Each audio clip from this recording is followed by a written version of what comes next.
Aujourd'hui, on va réaliser ce petit sac en patchwork. J'ai utilisé uniquement des restes de tissu. Là, ce sont des vieilles nappes que j'ai récupérées. On peut prendre autant de tissu qu'on veut pour le réaliser. Voilà.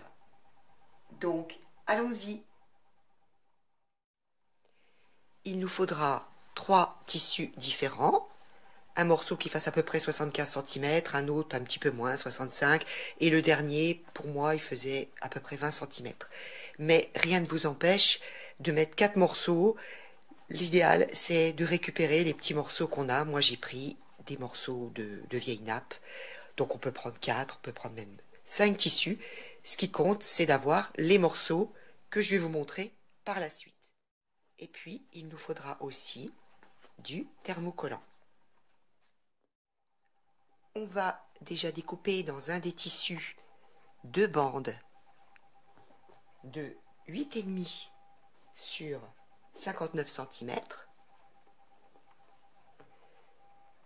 Dans un autre tissu, on va faire la même chose.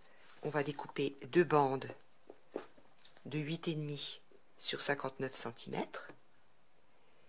Et enfin, dans notre troisième tissu, on va découper encore 2 bandes de 8,5 sur 59 cm. Ce qui fait qu'on a donc 6 bandes de 8,5 sur 59 cm qui vont nous servir pour le corps du sac.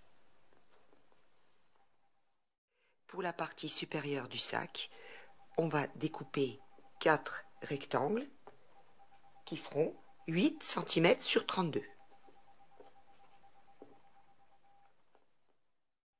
Pour les côtés du sac, on va découper 2 rectangles qui feront 12 sur 25.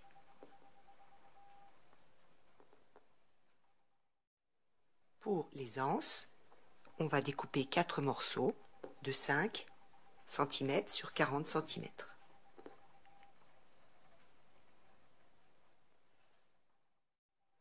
Enfin, pour la doublure, on va découper 2 rectangles de 12 sur 25.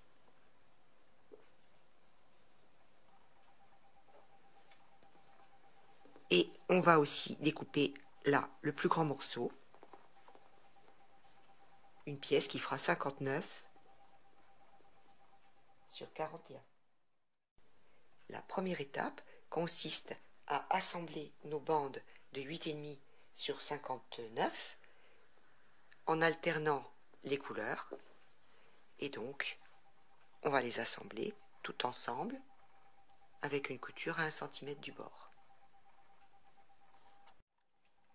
On va bien égaliser les bords.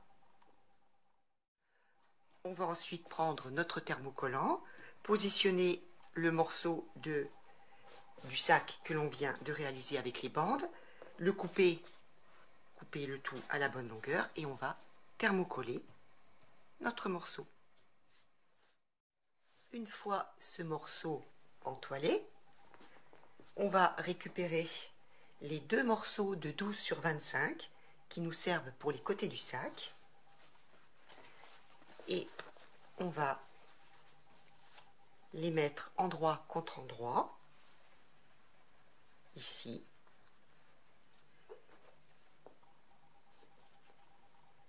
Voilà, on va les épingler et en bas aussi. On épingle donc bien, on accroche donc bien nos côtés latéraux sur le corps de notre sac, endroit contre endroit, et on va piquer à 1 cm du bord, en laissant bien notre épingle, notre aiguille de machine piquée dans les coins pour tourner. On fait pareil de l'autre côté.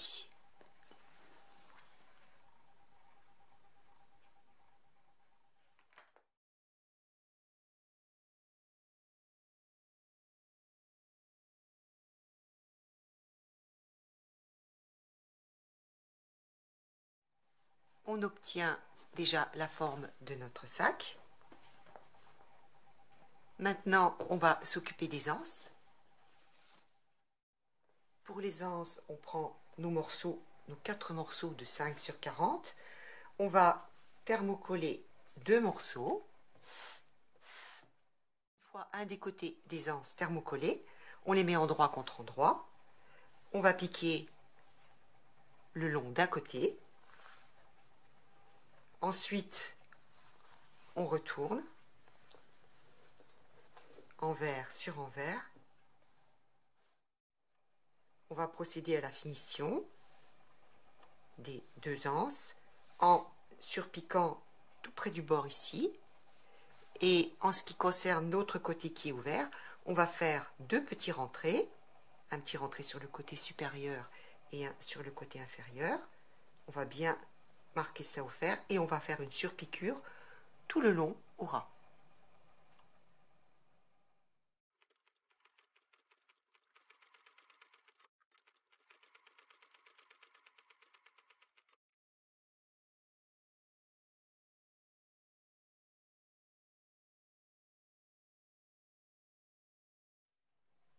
Les anses sont terminées. Pour le haut du sac et les anses, on va prendre les 4 morceaux qui font 8 sur 32 et on va les mettre endroit contre endroit. On va épingler 3 côtés, les 2 petits côtés et le grand côté. Moi, j'ai mis une épingle à 7 cm ici du bord et à 7 cm qui va me servir de repère, car je vais prendre maintenant mes anses et je vais les mettre à l'intérieur. Je vais les faire dépasser un tout petit peu. Voilà. Et de l'autre côté, je les fais dépasser juste un tout petit peu. Voilà. Elles sont donc à 7 cm des bords. Je maintiens le tout.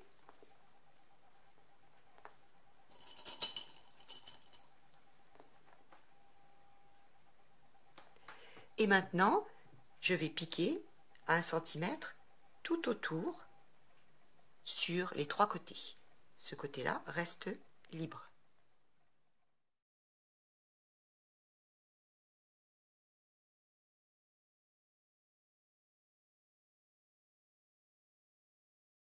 Les hauts du sac sont cousus. On va dégarnir un tout petit peu les angles avant de les retourner.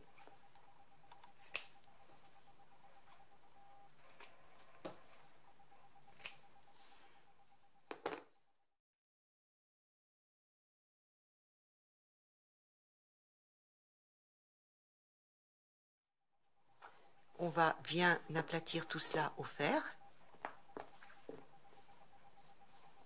Et ensuite, on va monter le corps du sac sur le haut du sac.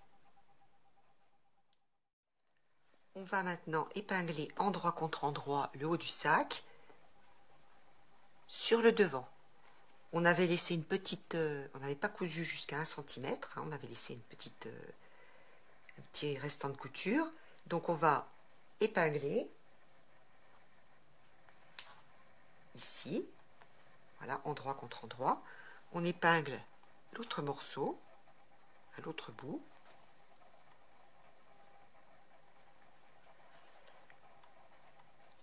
On va répartir des plis à l'intérieur.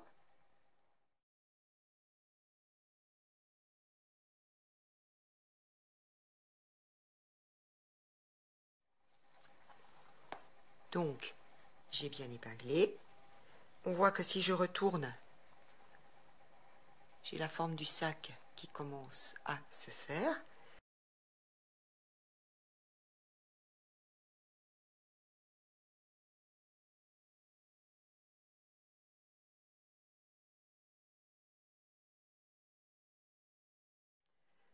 Alors, vous pouvez choisir soit de mettre des épingles, c'est ce que j'ai fait de ce côté-là, soit de mettre des petits clips, c'est ce que j'ai fait de ce côté-là. Et on voit bien que quand on retourne, on va avoir le haut de notre sac qui se met en place. Donc, allons coudre 1 cm des deux côtés. Une fois à l'intérieur du haut du sac cousu, quand on le retourne, on commence déjà à avoir la forme qu'il se fait. Maintenant, on va s'attaquer à la doublure. Pour ça, on va prendre les morceaux qui nous restaient, les deux morceaux ici, et le grand morceau que l'on avait découpé. On va les mettre endroit contre endroit et on va coudre comme on a fait pour le sac tout à l'heure, les côtés. On a notre doublure donc que l'on va assembler endroit contre endroit. Notre sac, l'extérieur et la doublure que l'on vient de coudre.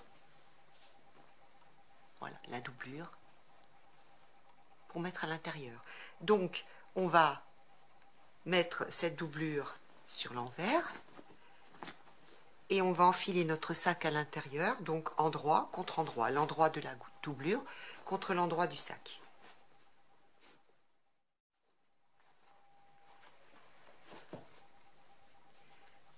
Maintenant, le haut de mon sac, je vais le remettre à l'intérieur et ici, bien sûr, ce n'était pas cousu. Donc, c'est là que je vais coudre ma doublure et pas sur les côtés, sur le haut de mon sac. Donc, je mets bien mes petites épingles. Évidemment, je vais faire comme tout à l'heure, c'est-à-dire que je vais faire des plis pour ajuster ma doublure au haut de mon sac. Donc je fais des plis de manière aléatoire.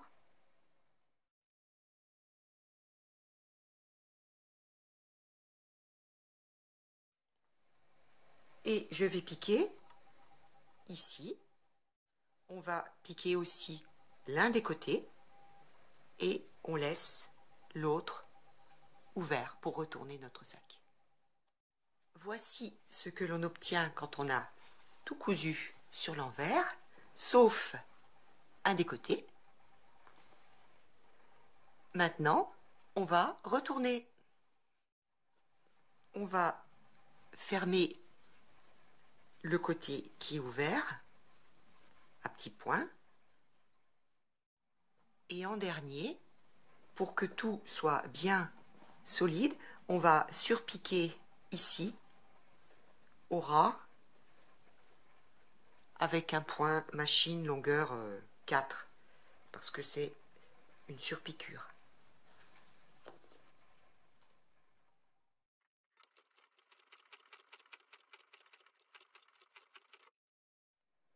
Voilà, j'ai donc surpiqué tout ici, tout autour, pour bien faire tenir ma doublure, même les côtés. Voilà. Ainsi, la doublure tient bien à l'intérieur du sac. C'est le passage peut-être un petit peu délicat parce qu'on a quand même beaucoup d'épaisseur, donc ne pas aller trop vite. Là, c'est peut-être ce qui m'a semblé le plus délicat à réaliser. Et maintenant, eh bien, le petit sac est terminé.